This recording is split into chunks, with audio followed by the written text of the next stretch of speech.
J'étais un journaliste prometteur, écrit et compté. Bardam. Dans mon métier, la curiosité est une qualité. Même si vous êtes journaliste d'investigation et que cette curiosité vous attire des ennuis, c'est la qualité première. Mais ce qui m'est arrivé dans ce village de Savoie me fait penser que ma curiosité a mené à ma perte. Une appétence pour le mal. Et cette perte est irréversible pour des raisons que vous allez vite comprendre. Je suis là, dans un village de montagne. Ma mère y a fait construire un chalet il y a 30 ans. Depuis son décès, je décide d'y passer le reste de ma vie. Paris, je l'aime bien, mais je me rends compte que mon corps ne suit plus. Trop de bruit, de pollution, de mondanité. Sans parler de mon accident, épisode encore flou. La mémoire est une chose si malléable, si fragile. Avec le Covid, le rapport au travail a changé. On voit le télétravail comme la norme, peut-être même comme un instrument supplémentaire de productivité. Encore que des entreprises font marche arrière. Elles sont rétrogrades, par nature. Toujours est-il que mon chef de rédaction a accepté que je vienne au chalet. Il a trouvé mes articles moins bons, hâtifs, à la lisière du cliché parfois. Il veut me retirer les grosses enquêtes. Mais je ne tarderai pas à me relancer. Du moins, c'est ce que je crois en entrant dans le seul café du village. Reda, qui tient le bar comme son père avant lui, sourit. C'est le seul à sourire comme ça par ici, et je n'ai toujours pas bien compris pourquoi. Sa simplicité d'esprit est sa force. Il est imperméable aux rumeurs, aux mythes et légendes. « Monsieur Copain, ça fait plaisir de vous voir rétabli. Ça va mieux votre tête ?»« Ouais, ça va. Presque plus besoin de bandage. » « Bon, c'est bien. L'important, c'est ce qu'il y a dedans. Qu'est-ce que je vous sers aujourd'hui ?»« Je vais vous prendre un verre de rouge. Il vous reste de ce vin albanais que vous m'avez fait goûter la dernière fois ?»« Bien sûr. Rien que pour vous, ça vaut le coup d'en importer une caisse entière. » Vous permettez ? C'est pour mon article sur le parler et la vie locale. Il regarde le dictaphone que je pose sur le comptoir en bois brut. Il n'était pas très partant au début, comme tous les autres. Mais ils s'y font. Le fait que je sois journaliste rassure un peu. Si vous me reversez mes droits, c'est d'accord. Je souris et lance l'enregistrement. J'ai pris l'habitude de tout enregistrer depuis que mon chef nous a dit, textuellement, « Bonne nouvelle, le public a un regain d'intérêt pour le slow life, la vie des campagnes, la simplicité des gens. Qui veut se mettre sur la nouvelle rubrique ?» Personne n'avait levé la main. Mais le chef m'avait aussitôt désigné. Il faisait d'une pierre deux coups, me mettre au vert, tout en me filant la mission que personne ne veut. Il a dit, « Bon, vu que tu vas passer du temps en Savoie, ce projet est fait pour toi. » Mais bon an, mal an, ce que j'ai accepté à reculons se révèle salvateur pour un temps. Je reprends le goût à l'écriture et à mon métier. Faut dire que l'incident de l'année n'a pas aidé. Défoncer votre collègue à coups de poing sans raison apparente, c'est pas la meilleure idée de ma carrière. J'ai réussi à garder mon job, mais ça, c'est parce que le gars a pas porté plainte. Incroyable. En fait, je crois qu'il a aimé que je lui foute sur la tronche. Un maso qui s'ignore. Ça n'a fait que me rendre plus impulsif et violent, je crois. Quand la violence est-elle née en moi ? Question fascinante, mais inutile. Quand l'univers a-t-il commencé ? Est-ce que remonter la cause importe vraiment ? Parfois, je n'en suis pas si sûr. Peut-être qu'il faut juste vivre, vous comprenez, errer, puis disparaître gentiment. Si je peux reproduire aussi fidèlement ce récit, qui va prendre une tournure macabre, c'est grâce à mon dictaphone. Reda me sert le rouge non pas dans un verre à pied, mais dans un verre au cristal épais. À chaque fois que je vois ce genre de verre, je pense aux lunettes trop épaisses d'un pédophile serial killer. L'imagination couplée à l'anxiété a rendu mon esprit vulnérable à ce genre d'association. Je prends le verre, relève la tête et vois le sourire de Reda disparaître. Je pivote un peu sur mon siège molletonné et rouge. Un très vieil homme vient d'entrer. Il est si ridé que je ne distingue que peu ses yeux. Ça jette un froid. Tout le monde le regarde, puis baisse la tête. Les quelques-uns qui parlaient fort il y a encore une minute se sont tus. Pas même quelqu'un pour murmurer. C'est Reda qui rompt le silence. « Qu'est-ce que je peux pour vous, monsieur ?» Le type ne répond pas tout de suite. Reda a perdu le sourire parce qu'il déteste quand on importune son commerce. Mais il a un tel sens du service qu'il s'adresse à l'homme et se tient disposé à le satisfaire. « Une bouteille de whisky. » Reda a envie de lui dire qu'il ne vend pas comme dans une supérette. Mais l'homme ne veut rien savoir. Il veut un whisky que seul Reda possède alentour, une marque écossaise dont j'ignorais moi-même l'existence. Je dirige un peu le dictaphone vers l'inconnu, ou plutôt le nouvel arrivant. J'adore faire ça. Reda sort de derrière son comptoir, donne la bouteille contre un billet. L'homme lui dit de garder la monnaie comme avoir pour la prochaine bouteille. Reda le regarde s'éloigner dans le brouillard qui monte. Il referme la porte, n'ose rien dire, puis croise mon regard. Derrière moi, on recommence à parler. Bien entendu, on colporte des rumeurs sur l'homme. Je fronce les sourcils et vois l'inconnu disparaître totalement dans le brouillard épais. Au bout de 2 minutes, à siroter mon vin un peu machinalement, je dis « Que savez-vous sur cet homme ?» Reda essuie ses verres avec un torchon à carreaux rouge et blanc. « Oh, pas grand-chose. Certains m'ont dit qu'il vient d'arriver, qu'il vit dans la dernière maison, juste avant la forêt. Que c'est un alcoolique, mais vous vous en doutiez peut-être. Et on dit même qu'il garde un secret si terrible que celui qui l'entend, tenez-vous bien, en meurt ou tombe dans la folie. » Je fronce les sourcils de plus belle, puis émets un petit ricanement maladroit et nerveux. Vous voulez me faire marcher? Ah, je sais que dit comme ça ressemble à une farce. Moi, je crois pas à ce genre de choses. Vous connaissez ma religion, je suis très terre-à-terre, paradoxalement. Mon bar, ma femme, mes 2 gosses, mes matchs de foot à la télé, mes 2 uniques copains, mes clients, voilà quoi, rien d'autre. Mais ce que je vous dis, c'est textuellement ce que plusieurs clients m'ont rapporté, dont le voisin de cet homme qui dit lui avoir parlé. Ah, intéressant. Ah, je suppose que je devrais moi-même aller voir cet homme et l'interroger. Ah oui, le mieux c'est toujours d'expérimenter par soi-même. Mais moi, je reste à la barre. Si je devais enquêter chaque fois qu'on me rapporte une histoire, vous imaginez que je ferais pas ce métier. Mais au moins ça me fait de bonnes histoires à raconter à mon fils.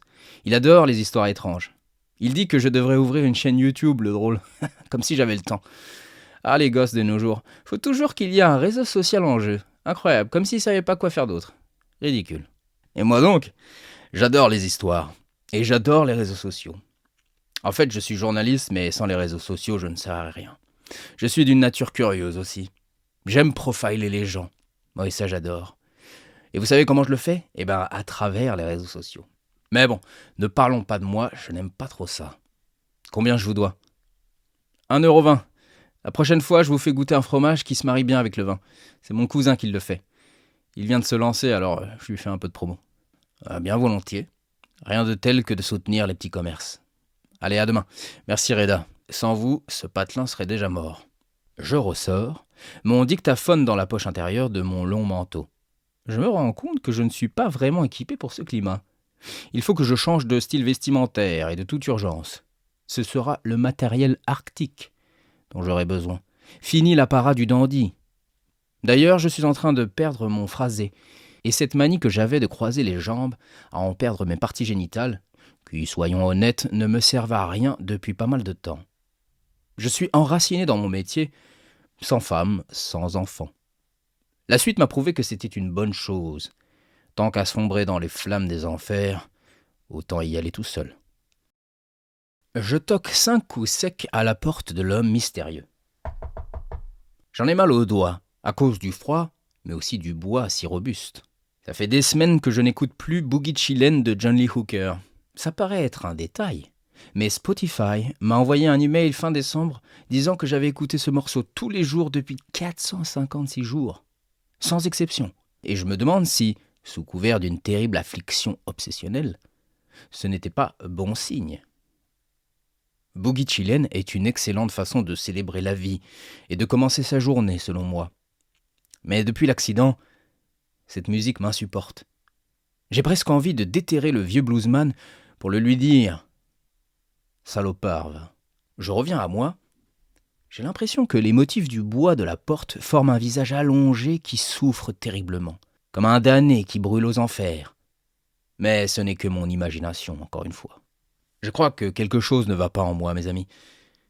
Mais bon, je pense qu'on est tous dans le même bateau. J'entends des pas lourds à l'intérieur. L'homme ouvre et dit tout de go. Vous voulez savoir mon histoire. C'est pour ça que vous êtes là, n'est-ce pas? Comme tous les autres. Bonjour, monsieur. Arthur Coppa. Ah oui, je suis journaliste et j'enquête sur le folklore local, son parler, ses traditions, tout ça. Vous permettez qu'on discute à l'intérieur? Il fait un froid de canard dehors. Je joue sur la corde sensible. Le pauvre citadin fraîchement arrivé et qui attend sur le seuil de la porte en grelottant. En gros, l'homme affranchi des priorités naturelles et qui ne comprend plus rien à la vie. Désolé, mais soyons francs, on est en train de s'ankyloser ici-bas, du moins dans les villes. Il m'invite à me mettre au chaud. Ce n'est qu'une fois assis devant le poêle à bois que je ressens un malaise. Une peur qui me prend aux tripes, puis au torse. L'atmosphère est austère, j'ai envie de partir, de tuer même, je suis très nerveux. Et son visage éclairé par les flammes qui dansent me font voir un homme à la peau grise, presque bleutée. Ses rides sont si profondes qu'on dirait des lacérations au couteau. J'apprendrai plus tard que cet homme à la voix rauque et gutturale n'a que 30 ans. Je suis donc plus âgé de 5 ans. C'est très gentil de me recevoir. Il m'offre un verre de whisky sans me demander si j'en veux. Mais je le prends cul sec, ça me donne de la force et de l'insouciance. Je vais vous parler sans filtre. On raconte déjà beaucoup de choses sur vous. Vous n'allez pas vous faire beaucoup d'amis par ici. Est-ce vrai que vous portez en vous un terrible secret? Ses yeux en disent long. Ils sont secs, presque faux. Pour commencer, laissez-moi vous dire que j'avais un nom, mais que je l'ai oublié. Pour poursuivre, oui, j'ai un secret. Je suis venu ici pour m'isoler. Je n'ai pas trouvé mieux. Vous auriez pu vivre dans les bois. Vous auriez été isolé. Pourquoi choisir la compagnie des hommes si elle vous est problématique? Ce n'est pas moi qui décide. Pas tout à fait. J'ai besoin de la proximité des hommes, malheureusement. Je n'aurai pas la force de survivre seul dans les bois. Je me meurs. Et les hommes trouveraient le moyen de me retrouver de toute manière. Ils viendraient d'ici et d'ailleurs pour connaître mon secret. Et ils finiraient comme ils finissent toujours. Et de quel secret parlons-nous, monsieur? Vous parlez si mystérieusement. Quel est ce secret? De quoi parlons-nous? Tenez-vous à le savoir. Ce secret cause la mort et la folie. Dans les deux cas, vous ne serez plus le même. Je souris, mais pas sans politesse. Ce n'est pas un sourire narquois. Je me sens nerveux et mal à l'aise dans cette pièce. J'ai chaud et je défais le col de ma chemise. Je prends les mots du vieux au sérieux. Dans ma tête, j'essaie de deviner quel peut bien être ce terrible secret. Quelles paroles peuvent bien causer le malheur? Je suis sceptique. Laissez-moi deviner votre secret, dis-je. Dites-moi simplement si je chauffe. Je vérifie que mon dictaphone est bien en marche, de la même manière que je vérifie toujours que j'ai mes clés, mon portable, qui d'ailleurs ne capte qu'une fois sur deux par ici, et que j'ai mon argent. Je suis maniaque, compulsif, mais est-ce que ça fait de moi un sale type? Alors vous allez me dire que vous êtes un ancien tueur en série, je lui dis, et que vous prenez votre retraite ici. Je plaisante.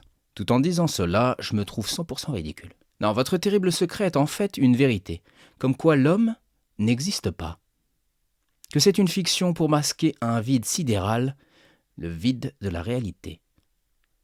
Il me regarde, cette fois son regard me fait flancher et je baisse la tête. J'ai la désagréable sensation de me voir en lui, vieux et sournoisement ignoble. Ce sont les termes qui me viennent. Mais je comprends que ce n'est pas ça. Je récidive. Votre secret, dis-je d'une voix plus fébrile, c'est le karma. La roue qui vous renvoie le mal que vous avez causé. Et moi-même, je recevrai toute la souffrance que j'ai causée, décuplée. L'homme se resserre un verre. C'est non. Je regarde dans le feu et fais fonctionner mon imagination comme jamais. J'ai l'impression de revenir à l'époque où je lisais des chairs de poule sous la couette avec ma petite lampe torche, à essayer de percer le mystère tout en me délectant de l'incertitude de l'intrigue. Une fois cette lampe de poche s'est éteinte, et naturellement je ne pouvais pas allumer la lampe de chevet parce que ma mère interdisait les veillées. La bonne époque. Je n'avais pas encore de portable.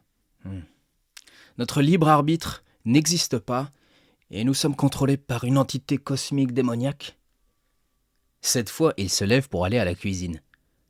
Mais il se retourne en chemin, et un sourire ignoble se dessine sur son visage. Il révèle des dents noires acérées. J'ai un frisson qui me parcourt l'échine. Je me secoue comme peut le faire un chien, et approche mon siège du feu. Il fait super froid soudain. Il cherche dans son frigo. Moi, je regarde dans le feu, les yeux plissés. Alors, je tente mon joker. L'homme n'est pas le fils de Dieu. C'est ça, votre secret. C'est ça, la vérité. En fait, l'homme est un enfant du diable. Il tente de refouler ses passions morbides, mais il est un démon fait de chair et d'os. C'est une incarnation du mal. Je me retourne. Il soulève quelque chose qu'il repose lourdement sur le plan de travail en bois. Je vois un peu flou, à cause du lieu, et parce qu'une cendre ou une poussière est entrée dans mon œil. Je me sens un peu malade. Mais ce que je vois n'est autre qu'une tête décapitée et congelée. Celle d'un homme aux yeux révulsés et à la langue qui sort d'entre ses dents. Je trouve ça d'abord poétique. Nous finirons tous comme ça, n'est-ce pas? Mais je prends peur. J'écarquille les yeux et, pris de panique, je tombe de mon siège. Il contourne lentement le plan de travail et s'approche. Je recule, toujours à terre, jusqu'à buter contre le poêle ardent. Et là, le vinyle se lance tout seul. C'est Aznavour qui chante son tube, comme ils disent. Ça ne m'aide pas vraiment, car je trouve ça si beau. Même Gainsbourg ne lui arrive pas à la cheville, à cause de son dandysme qui est aussi le mien. Je me brûle au poil, pousse un cri, et rampe vers la sortie. Il pose un pied sur mon long manteau. Maudit manteau de Parigot, beaucoup trop long. Moi, je me déteste. J'ai besoin d'amour, mais je sens que je suis une menace. Tout ça est très bizarre, j'ai tellement de pensées contradictoires en cet instant. Je crois que cet homme n'est pas réel. Comment pourrait-il exister? Voyez, dit-il, voyez ce qui est arrivé à mon fils quand il a su. Je me retourne, je vois un homme qui saisit une tête à bout de bras. Quelle horreur! Mon Dieu, ma tête va éclater. Il est devenu fou. Il est allé voir les satanistes du coin. La France en est pleine. Demandez du satanisme près de chez vous et vous serez servi. Il s'est offert en offrande, et voilà tout ce qu'ils m'ont laissé prendre de lui. Ils sont surtout intéressés par le cœur. Je sens que j'ai envie de vomir. Un miracle que je ne m'évanouisse pas. Sans doute l'instinct de survie qui me pousse à rester éveillé. Maintenant, voulez-vous savoir ce secret? J'hésite, et ma curiosité malsaine l'emporte. Il dépose la tête de son fils sur le fauteuil. Cette fois, l'orage gronde au dehors. Les éclairs s'invitent par les fenêtres. Il m'agrippe le col et me redresse sur mon séant. Je le regarde avec de grands yeux. Jamais je n'ai eu aussi peur de ma vie. Il me murmure son secret à l'oreille. Et cette fois, je m'évanouis. Je sombre dans le Tao de Lao Tzu. Et c'est si bon. Je me réveille dans mon propre vomi. La sensation de plénitude n'était qu'une illusion. C'est un cauchemar qui m'attend. L'homme est là, près du feu, il a plié mon manteau sur une chaise. Je sens l'anxiété chevillée au corps. Une pensée compulsive d'autodestruction me prend presque tout de suite. Je me répète, je suis damné et ma fin est imminente. Normalement, je sais mettre de la distance avec mes pensées. Je ne les prends pas trop au sérieux. Mais cette fois, les mots viennent du bas-ventre, comme un deuxième cerveau. Je veux me relever, mais mes jambes flanchent et je retombe lourdement au sol. C'est donc ça, l'espèce dominante, ce ver de terre rampant qui fait des plans de retraite. Inutile de courir maintenant, me dit le fou. Ils vous trouveront toujours, car ils sont en vous. Vous êtes la porte, et moi je me suis offert un peu de répit. Vous serez seul dans votre malheur, personne ne pourra vous aider. D'autres viendront vous demander le secret, et vous ne pourrez pas toujours résister. Vous ferez d'autres damnés, et la culpabilité en vous grandira. Vous envisagerez bientôt le suicide, et si vous ne vous tuez pas, la folie viendra. Vous tuerez des gens, et vous y prendrez peut-être goût. La police sonnera à votre porte quand il sera trop tard. Aucun psy ne vous soignera. Le psy, c'est pour les blessures d'abandon des hipsters. Et vous rêviez de révéler votre nature, la voilà. Vous êtes le croisement du marquis de Sade et d'un loup-garou. Une aberration cosmique et pourtant la signature du Tao que vous aimez tant. Et si la folie meurtrière ne vient pas, vous ferez le mal autrement. Vous trouverez toujours le moyen de faire le mal. Parfois, vous n'aurez aucun contrôle, et vous devrez cohabiter avec votre démon. Soit vous souffrez, soit vous faites souffrir. C'est du pareil au même. Je mets mes chaussures à la va-vite. Je me dis qu'il faut partir de là en vitesse. Ce village de Savoie est un candidat sérieux pour le label Asile de France. Je prends mon manteau et me précipite vers la porte. Heureusement, mes jambes me portent à nouveau, mais j'ai oublié mon dictaphone sur la petite table. Je me retourne, puis je vais vers lui. Une présence attire mon regard dans le coin de la pièce. Elle est plongée dans la pénombre. 2 billes luisantes, suspendues dans l'air, m'observent.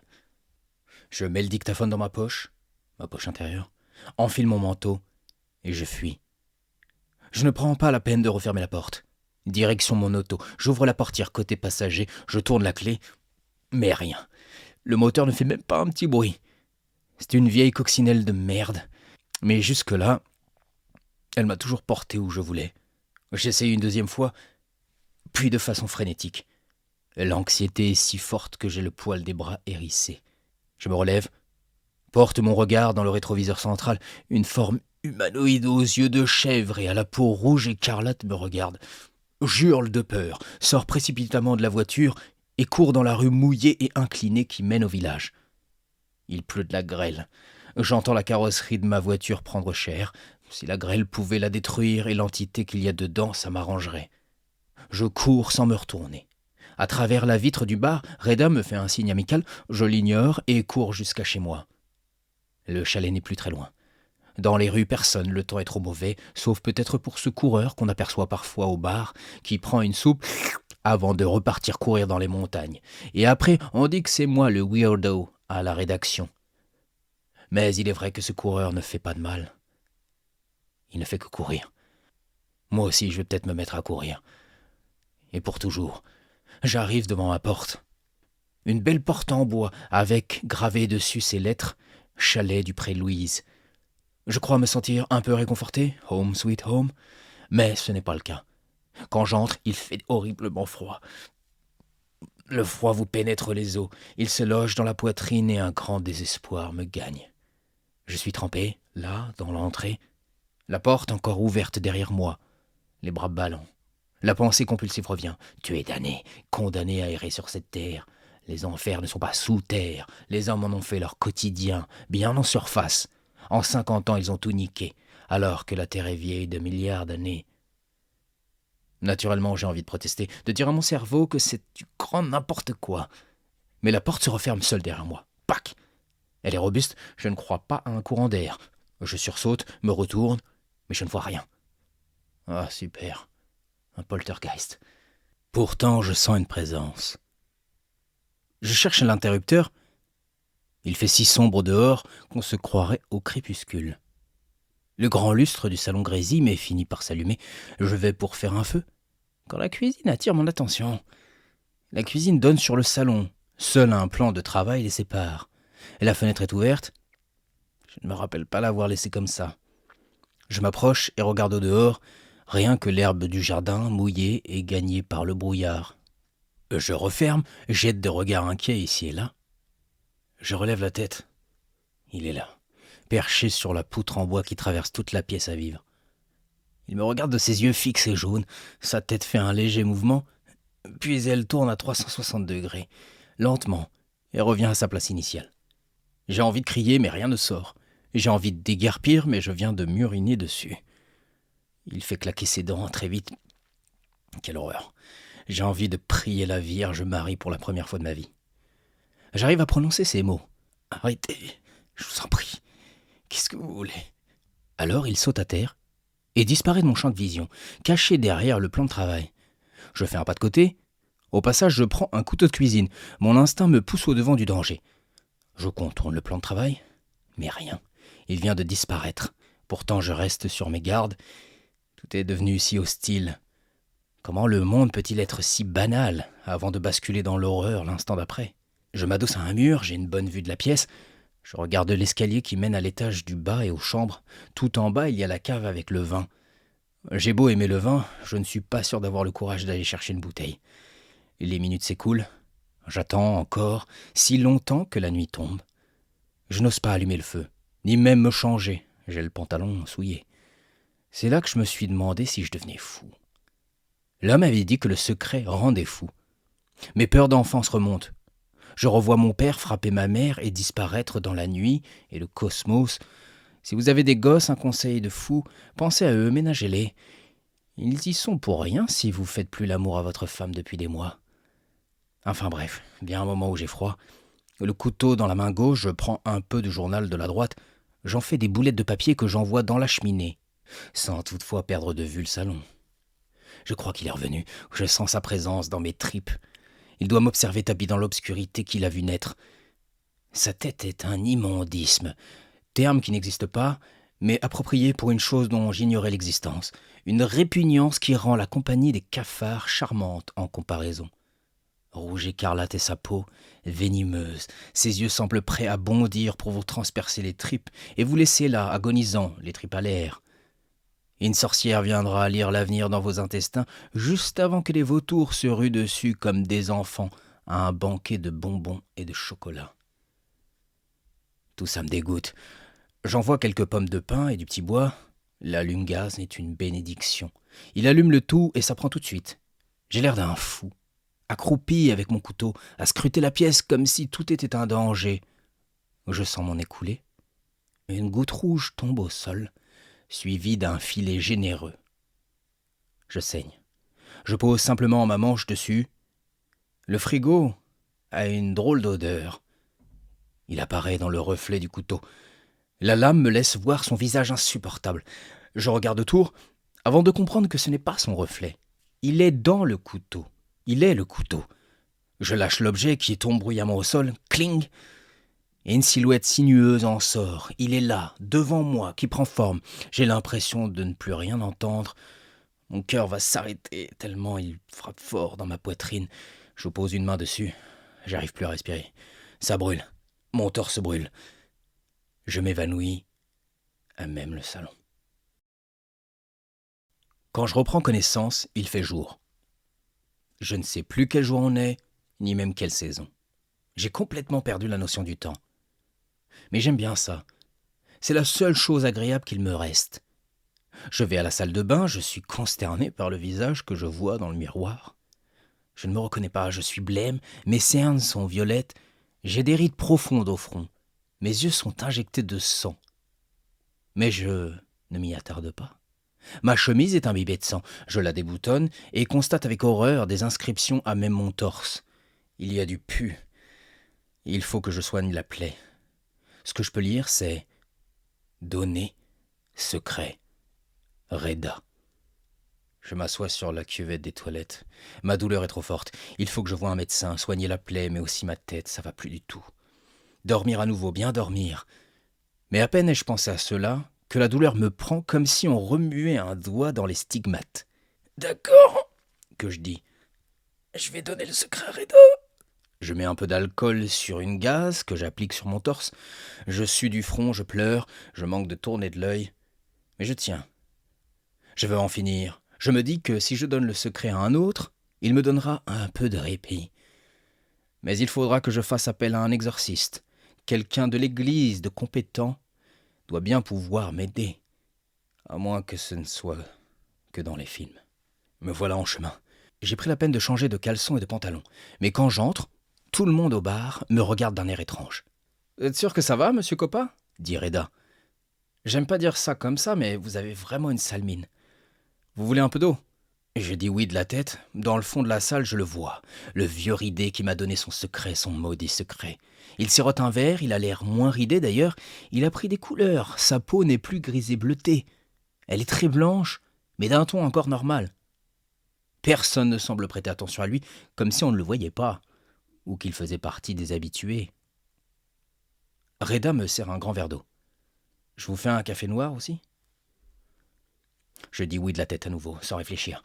Je sais que si je parle, je vais lui dire le secret. Le plus étrange, c'est que j'ai oublié ce secret. Je ne sais pas ce que c'est que ce secret. Pourtant, je sais qu'il est en moi. Quand il a dit « Monsieur Copa », ça m'a fait bizarre. J'ai l'impression d'entendre mon prénom pour la première fois.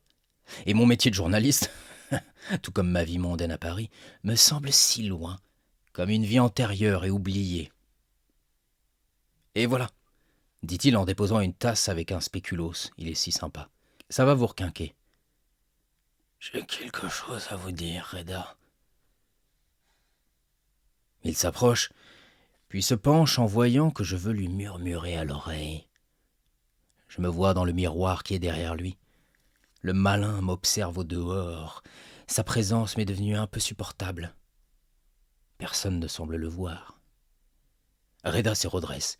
Il est outré. Les sourcils froncés, les yeux pleins de peur. Il vacille un peu, puis se précipite dans sa cuisine. Il disparaît et j'entends des casseroles tomber à terre. Certains s'arrêtent de causer, mais personne ne vient voir. Reda ne revient pas. Un client va finalement au comptoir. « Reda, t'es dispo ? Un croissant, s'il te plaît ?» Mais Reda ne revient pas. Oh, il doit être inconscient. Moi, je ne bouge pas, je suis éreinté. Je ne peux m'empêcher de sourire pourtant. Un sourire terrible. Le démon est parti. À moins que ce ne soit moi le démon. Je me lève, j'ai l'impression que la vie me gagne à nouveau. Le vieil homme, le ridé, n'est plus dans la salle. Il a dû partir sans que je m'en rende compte. Je passe ma journée affalé dans le sofa à regarder des séries. En fait, je ne les regarde pas vraiment. Je finis par m'endormir, je me sens mieux, enfin. C'est la sonnette de l'entrée qui me réveille. Le soleil se couche derrière le mont enneigé que je vois depuis mon balcon. Je me demande qui peut bien me rendre visite. « J'arrive !» que je dis d'un ton à peu près normal. « Un instant !» Je vais ouvrir, 2 officiers sont là, leur voiture est garée sur le bas-côté avec les gyrophares allumés.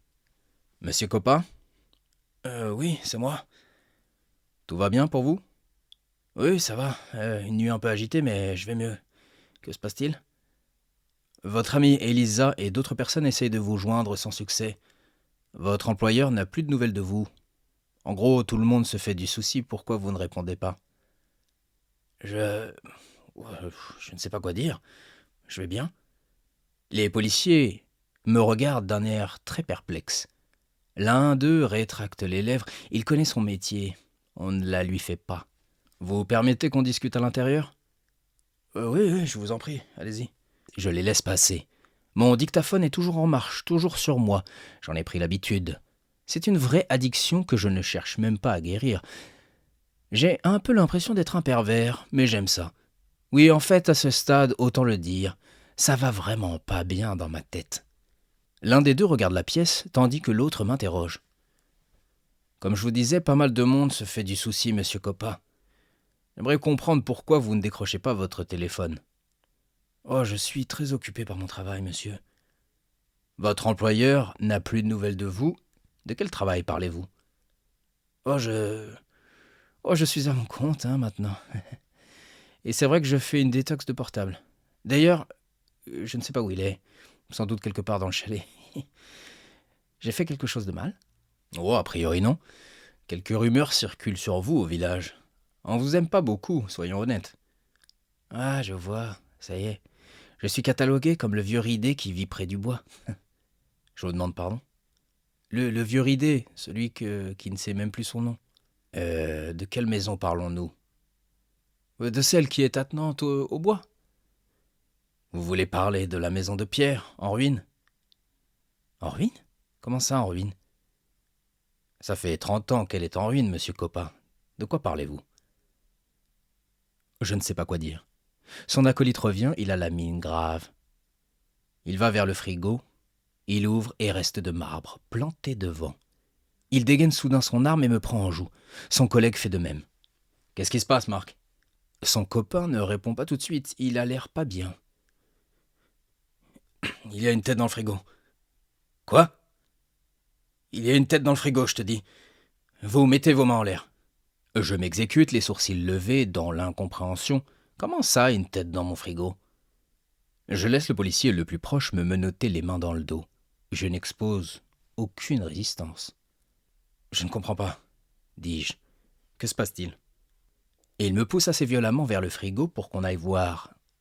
Et là, devant la porte du frigo grande ouverte, il y a bien une tête qui repose sur des glaçons, eux-mêmes disposés sur un plateau d'argent. Je ne reconnais pas l'homme, décapité. Reda n'a pas ouvert le bar depuis quelques jours maintenant que j'y pense. « Vous allez devoir nous donner une explication, dit le policier d'une voix blanche. Qui est cette personne? Des réminiscences me reviennent. Mon grave accident de vélo, en revenant du travail. Mon trouble anxieux dépressif. Mon départ précipité de Paris. La voix. Le démon. Le secret. Mais je suis rassuré. Je sais quoi faire. J'adresse aux deux policiers un sourire amical qui ne fait pas du tout l'effet escompté. Puis je leur dis sur le ton de la confidence. Messieurs, je peux vous confier un secret.